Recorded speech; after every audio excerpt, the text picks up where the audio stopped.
والله بالخير مع إدارة شؤون الحج أخونا العزيز سطام المزين يا هلا دائما بتشوفه مبتسم وخذ اللي تبي منه. حبيبي الغالي الله يحفظكم. اول شيء يعني جزاك الله خير يوسف على تستاهلون. التغطيات وما شاء الله يعني داعم لنا في الحج ودائما من هنا وهناك بمكة. تستاهلون.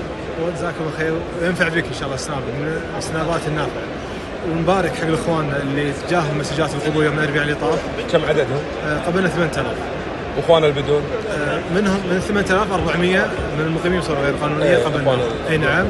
عندهم فرصة خمسة أيام إن يسجلون عند الحملات، بعد ال5 أيام راح يلغوا يدشون غيرهم. يدشون غيرهم الاحتياط.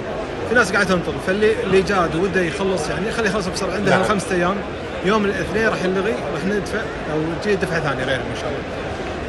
لحد الحين تقريبا من 8000 سجل تقريبا 2500. 2500. اي نعم.